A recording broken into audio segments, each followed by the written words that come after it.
let's watch our little video here to get some ideas. Actually, before I lose this, let me just okay. Where is it? It's here. Okay.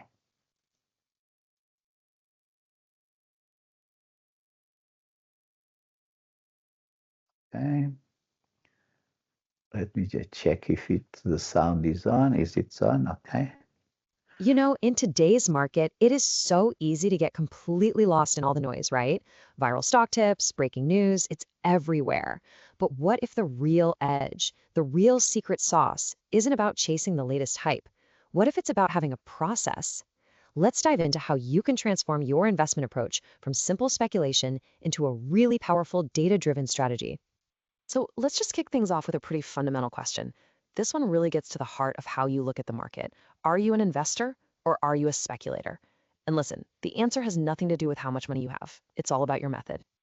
And that really brings us to our first big distinction, which is the difference between what you could call gambling on the market and what is truly strategic investing.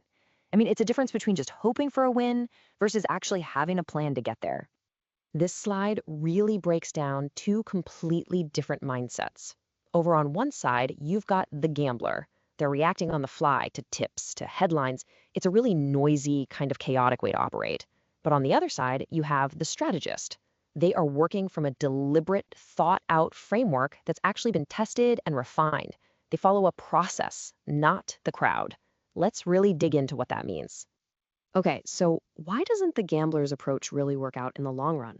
I mean, why can't you just pick the stocks that are already doing great? Well, this leads us to a huge critical flaw in a lot of simple screening methods. It's a question a lot of people ask, and honestly, it seems totally logical, doesn't it? If a stock is just soaring, why not jump on for the ride and make some money? Well, the data, it tells a very, very different and a much more cautionary story. Just look at this number. Of all the top performing stocks in one period, a tiny 4%, just 4%, managed to stay in that top tier in the next period.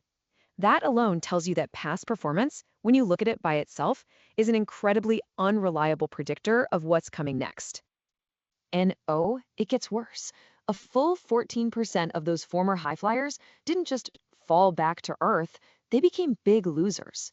So think about that. By simply chasing momentum without any real strategy, you actually have a much higher chance of picking a future loser than a future winner. That right there is why we need a better way.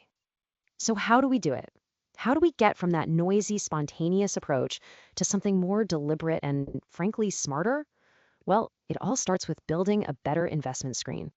All right, this is the strategist's playbook. It's really a three-step process. First up, you use predictive modeling, often with machine learning, to find patterns in massive data sets that might signal future performance. Step two, you have to backtest it rigorously. You simulate how your strategy would have done against historical data to see if it even holds up. And finally, you apply precision filters, tailoring your search to what the market is doing right now. It is all about being systematic, not spontaneous. And you know, this whole idea of a systematic approach, it isn't some new thing. Actually, it's the exact same discipline that the world's most successful investors have been using for decades. Just take a look at these two giants. Warren Buffett didn't just go out and buy cheap stocks. He screened for quality companies with high returns, low debt, and a strong competitive advantage. What he famously calls a moat, which is just a company's ability to keep its competitors at bay. Peter Lynch, he had a different playbook. He screened for small, fast-growing companies that the big institutions often overlooked. What's the key takeaway here? They both had a clear, consistent, and disciplined framework. They weren't just guessing. And these legendary approaches, well, they form the basis for several core strategies we can all use today. Value isn't just about finding a low PE or price to earnings ratio. It's about finding a genuinely great business at a fair price. Growth is about spotting those strong revenue trends before they become obvious to everyone. Dividend investing, you've got to balance that juicy yield with the company's quality. And hey, even momentum can be a strategy, but it's about finding structured inertia, not just chasing a hot stock for a week. Now, this is where things get really interesting and a bit more sophisticated. The best strategists, they don't just pick one strategy and stick to it. No, they use a hybrid approach. Think about it like diversifying your tactics. By building screens that actually combine different strategies, like finding a value stock that also has some positive momentum, you can create a way more robust and resilient portfolio. Yeah, think of yourself as a chemist in a lab. Each individual strategy is like a powerful element all on its own. But when you start carefully combining them, blending a little value with some momentum, or mixing growth with quality, you can create entirely new formulas for your portfolio that are potentially way more powerful than just the sum of their parts. So let's bring this all together. If the market is this huge, often confusing ocean, then what's the ultimate role of your investment screen? A good screen is not designed to give you a longer list of stocks to look at. Its real purpose is to do the exact opposite. It's a tool for clarity. It's a compass that helps you filter out all that noise and points you in the right direction, making sure your actions line up with your goals. And we'll just end on this one final thought. We are literally drowning in data today, but true insight, the kind that actually leads to better decisions, that is incredibly rare. A strategic, well-built screening process, that is the weapon that helps you cut through all the data, find that insight, and turn your theory into tactics. Thanks for tuning in. Okay. Let's resume our discussion. And meanwhile, we have to also prepare this quiz, which is here. Where is it? Quiz.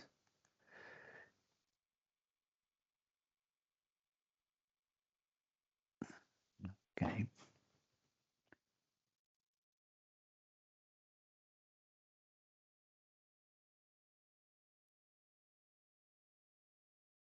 Here is the quiz. I'm not sure if you can access it there, but if you can, just let me know.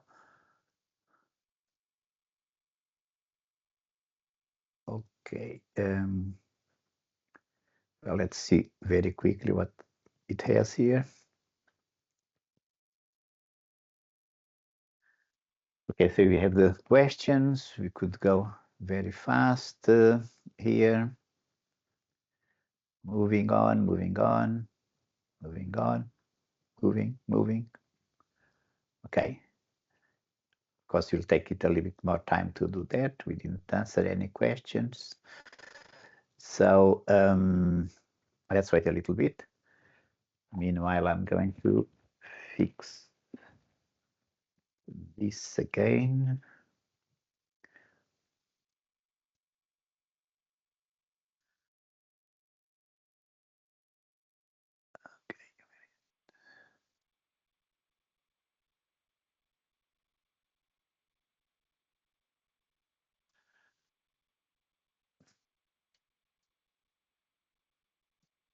Okay, before we begin our discussion, let me just remind you that you can create a free account with in our platform by going to this section and clicking here on try free. This is the usual free option that we have for everybody, but if you register for free, we'll increase your 30 days to 1 year. So basically, you will have 1 year of free use of our platform if you want to do that. We have actually created we have also created an account that we'll use in our program, and that you are welcome to use. Although I have to get out of this one before I can use it. Okay. It's called, not sure if it's here. Okay. You have to change here the USA by certification. So the username is ask plus certification at SADIF Analytics. And the password is SADIF 2026 and Cardinal. Okay, so if you want to use this, you are welcome to use this account. But my suggestion, especially if you want them to do The project is that you register for your own account and use your own account. Okay, so let's open this account. Apparently, I didn't enter. I did something wrong. I think Sadie must be capital letter the first, and then 2026. I think it should show now. Yeah, okay. So we have entered this account, and now I'm going to discuss how how you can use it for to define your strategy. Okay, first of all, let's remember that a strategy might be simply to follow the leaders or the laggards, as I mentioned. So you look at the movers, and if you want to know the movers, of course you can go here to the selection section. I want to see the movers in, say, Australia, for instance, and you need to select your period. Let's say in the past 3 months, for instance. Sorry, it's going up. Okay, if you want to check the movers in the last 3 months in Australia, you just select the right date. You have to define how many you want. Let's say if you want 20 movers, and just add here a filter. So then you go to this. Let me expand everything, and you add a filter here. So let's say I want to know the companies with the biggest move over price change.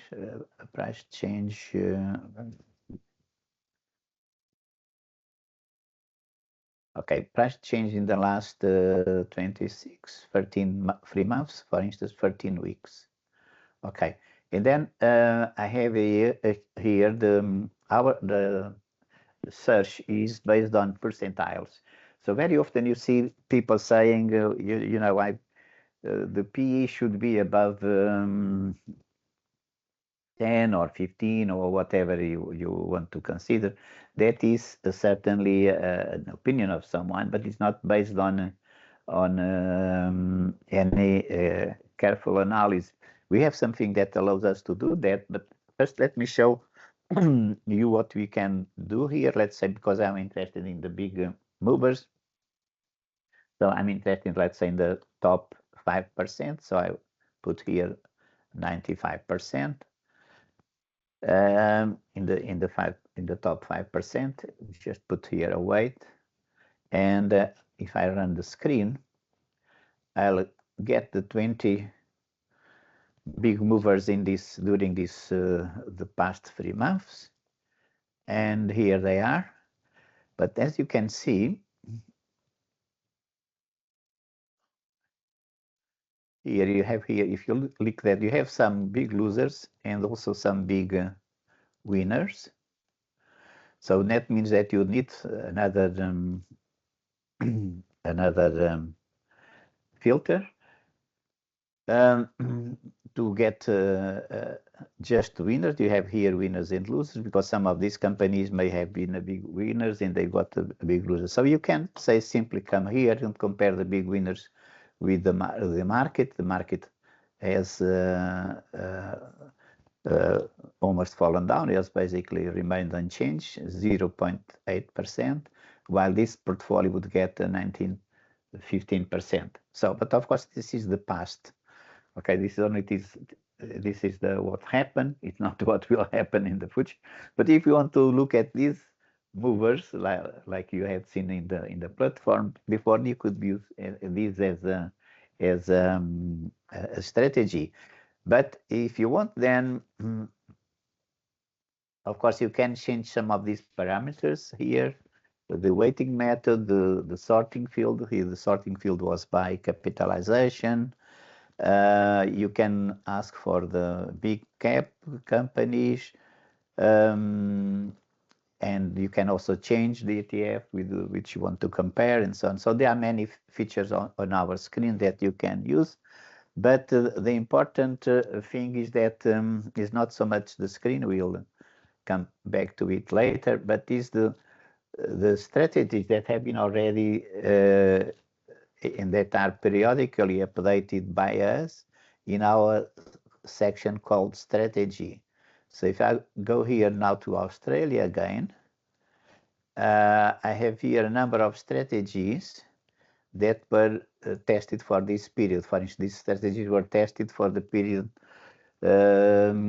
for December until the 9th of January this year. So we have here the various strategies. So you see, you have here a list of strategies, which right now is ranked by expected return. All of them had a success rate of 100%, but they are not all the same, of course, because if you look at the expected average, it goes from 100%, 106 to 49. If you want to look at the minimums, you have between 34 and or maybe less than that, 16%, for instance. And but let's consider briefly the strategies that we have here that we test frequently. First, you see that we have two so-called safe strategies, one called basic and the other one called prime. And then we have a number of strategies that have names like growth, value, momentum, dividend. So this and ownership, these are type of strategies that are very popular among many investors. For instance, investors who prefer companies that pay dividends, they will follow a strategy along these lines. Investors that prefer growth or value would follow one of these strategies. And of course, then we have famous investors whose strategies made like if the ones that people associate with famous investors, like Graham here, Shaughnessy, Buffett, Lynch, and Wang. So those are the ones that we have here. And so we can come here and if you say like a certain strategy, like value, you come here and you can select a value strategy and then back test and see how it would perform, even how it's ranked among all the other strategies that we test, we can test. But I will first look at the ones that Sadif has prepared, just to give you an idea what we do with this strategy. And let's say look at the Sadif basic strategy and see what kind of strategy we call Sadif basic. And okay, let me just use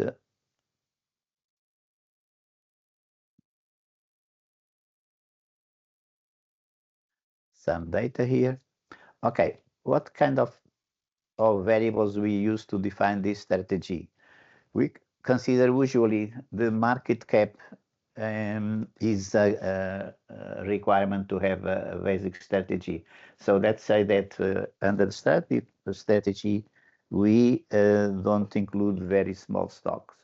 And for the reason we do is because the failure rate in these stocks are quite significant. So we prefer to wait until they become successful and become a bigger, have a higher capitalization. So basically we exclude all, in this case, we exclude all 30% that are, so only consider the top 70% of the stocks in terms of capitalization in Australia.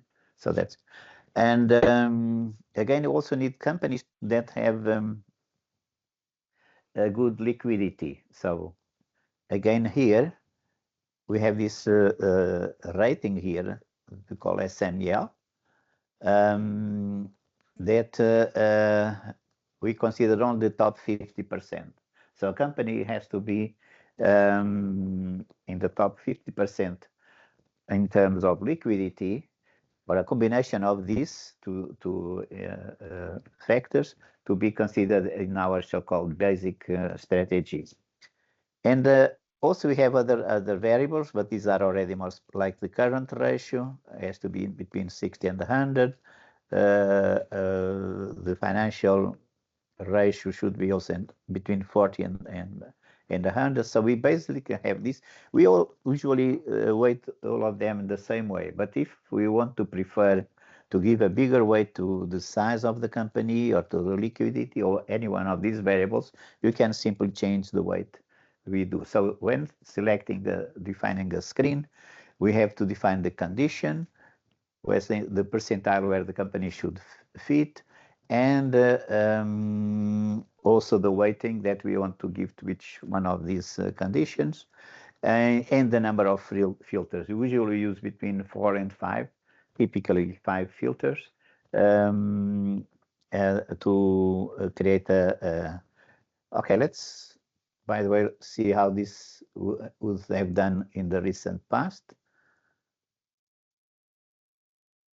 Okay, not very well. In fact, much worse than the market. You see, during this period, the stock didn't do very well. This strategy didn't do very well because it got a lot of low-rated companies like these ones here, and therefore got a lot of losers.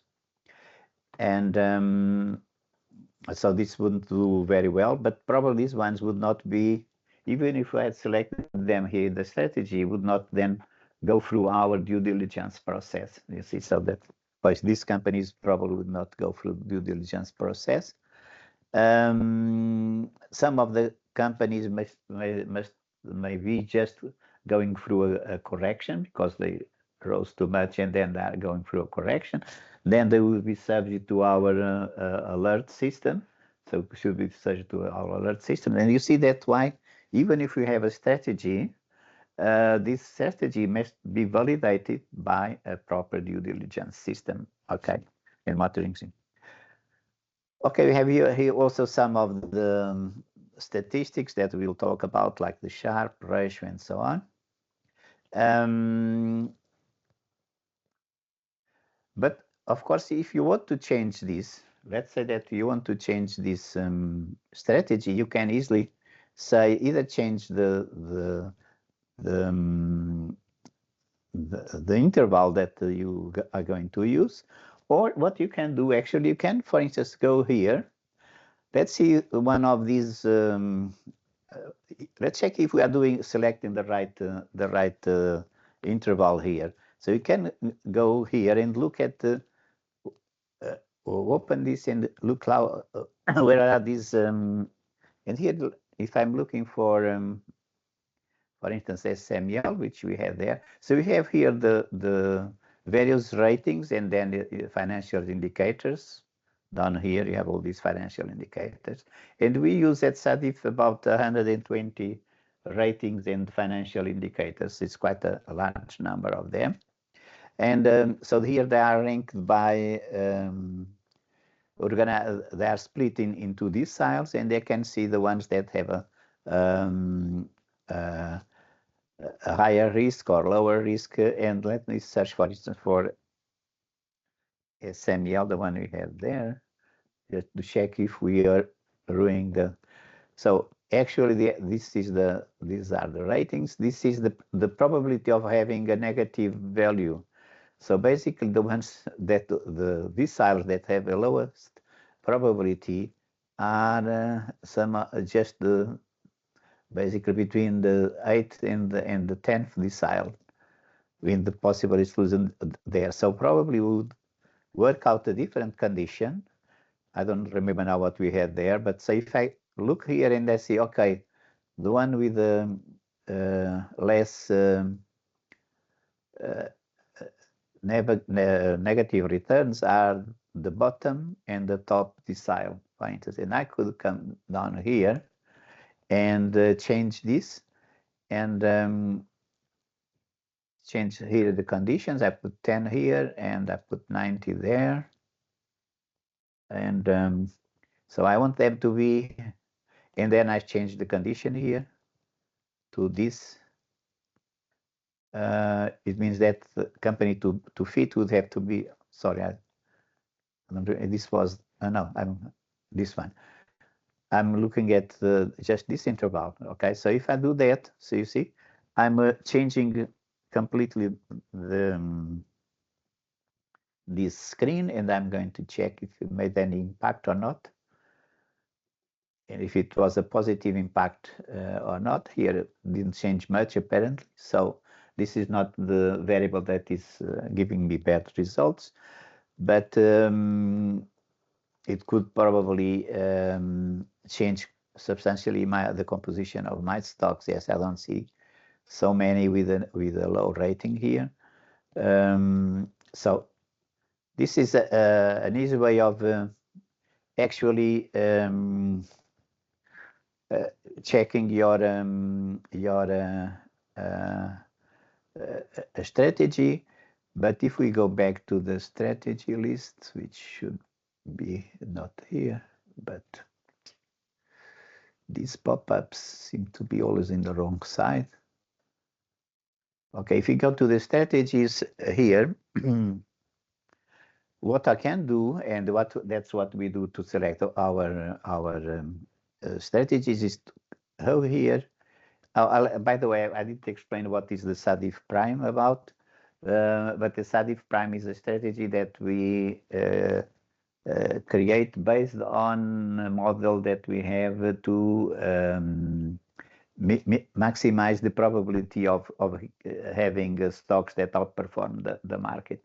So if you use that model, then we select those ratings. Just to show you very briefly, the last thing is that you see I can select all these top stocks here. For instance, select all of them. I get a list of, I don't know, maybe 25 or 30 stocks here. And then I can export them to a watch list or to a further analysis. And like that, create a watch list. So watch list is a continuation of our strategies. And you can also run back tests on those. We'll look at those in the tomorrow. So for the time being, we just have these suggestion that you want to, if you want to play around with these strategies, try to change them, see if you want to improve them, and so on. And it will be fun, although a bit time consuming, I must say. Okay, so that is all for today. So I hope you enjoyed it, and tomorrow we hope to see you again. Okay, thank you. Bye-bye.